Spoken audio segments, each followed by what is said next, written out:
उसी दिन जैन धर्म के अंदर महावीर स्वामी अपना शरीर का त्याग करके निर्वाण की ओर चले गए थे। उनकी खुशी में भी हम दीपावली पर्व मनाया जाता है। गुरु नानक जयंती, वो भी उस दिन अपने देहों को त्याग करके मोक्ष राह पे चले थे। इसी खुशी में भी सिख संप्रदाय के अंदर दीपावली का पर्व मनाया जाता है। और उसके साथ साथ महालक्ष्मी जी की पूजा की जाती है। महालक्ष्मी जी उस दिन श्री समुद्र के अंदर से मंथन हुई थी। उसके साथ साथ धनवंतरी माता की भी पूजा की जाती है। धनवंतरी माता अनाज की देवी, जड़ी बूटियों की देवी, भिन्न भिन्न जड़ी बूटियों की देवी है। इसलिए हमारे अंदर धनवंतरी माता की पूजा इसलिए की जाती है कि हम उस धन को पूजे। इस समय में कार्तिक मास एक सा पर्व है, पवित्र और पावन दिन है। इस दिन हम तालाबों में नहाते हैं, कार्तिक भगवान की पूजा की जाती है। आयप्पा स्वामी की विशेष करके माला पहनी जाती है इस आरे के अंदर और उनकी पूजा पाठ की जाती है। उसके साथ साथ दीपावली के 5 दिन बाद आज से धर्म शास्त्र वर्णन लिखे गए थे। जैसे महावीर भगवान ने 28 भावों के ग्रंथ लिखना आज से आरंभ किया था। और हम जो लक्ष्मी पूजा करते हैं, बुक्स लेके, आप सब बुक लक्ष्मी पूजा में बुक्स लेके आते हैं ना, पेंसिल लेके आते हैं सब, उसके ऊपर आज शुभ और लाभ लिखा जाता है, आज के दिन लिखा जाता है। तो हमें ज्ञान का सम्मान करना चाहिए। आप जो बुक्स पढ़ते हैं उस बुक को हमेशा सुबह आप आते क्लास में जाते हैं उनको प्रणाम करना चाहिए। प्रणाम करने के बाद विद्या ग्रहण करना चाहिए। ग्रहण करने जैसे फाड़ के उसको कहीं फेंकना नहीं चाहिए, उनका अपमान नहीं करना चाहिए। और आज इस पवित्र पावन दिन के अपनी लाइब्रेरी के अंदर जितनी बुक्स है उनकी साफ सफाई करनी चाहिए, उनको अच्छे से देखना चाहिए, क्योंकि उसके अंदर भी जीवाणु उत्पन्न हो जाते हैं। ऊत पता है ना आप लोगों को, ऊद लग जाती है। तो साल में ऐसा एक नियम बनाना चाहिए। जैसे आज के दिन विशेष बड़े बड़े ज्ञान भंडार, लाइब्रेरी सबके अंदर पूजा पाठ होगी, उनकी साफ सफाई होगी। हम घर में दीपावली पे साफ सफाई करते, लेकिन आज ज्ञान पंचमी के दिन लाइब्रेरी की साफ सफाई करनी चाहिए, उसे अच्छा साफ सुथरा रखना चाहिए और ज्ञान हमें ग्रहण करना चाहिए। ज्ञान का अपमान नहीं करना चाहिए। न्यूज़पेपर पे कोई चीज रखना नहीं चाहिए, क्योंकि उसके अंदर भी ज्ञानावरणी पाप लगता है। इसके लिए मैं आपको छोटी सी स्टोरी सुनाऊंगा 5 मिनट की।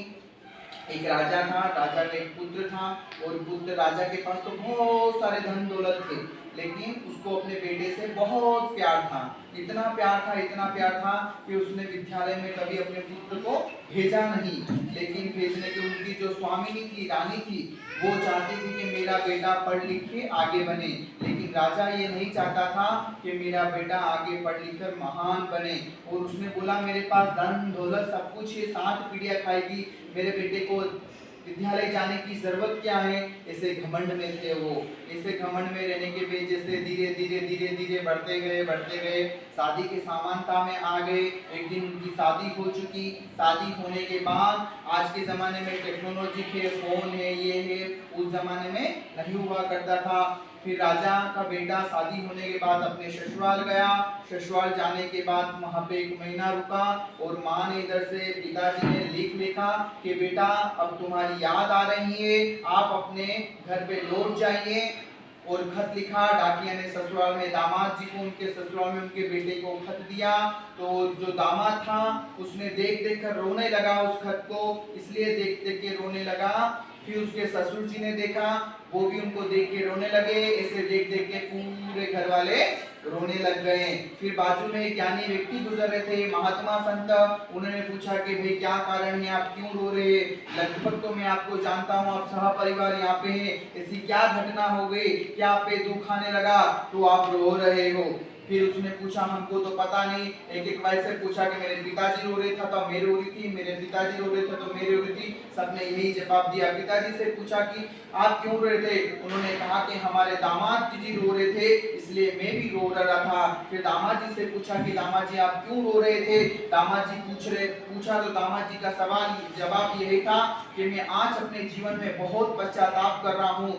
इसलिए पश्चाताप कर रहा हूँ कि खत मेरे हाथ में है, क्या लिखा हुआ है मैं इसको दुरुपयोग से पढ़ नहीं सकता हूँ। मेरे पास धन दौलत सब कुछ है, लेकिन मैं इसको सॉल्यूशन, इसको खत को पढ़ नहीं सकता हूँ। इसलिए मैं आज पश्चाताप कर कर रहा हूँ, उस दिन मैं पढ़ लेता तो आज मैं इस सत्य को ग्रहण कर लेता।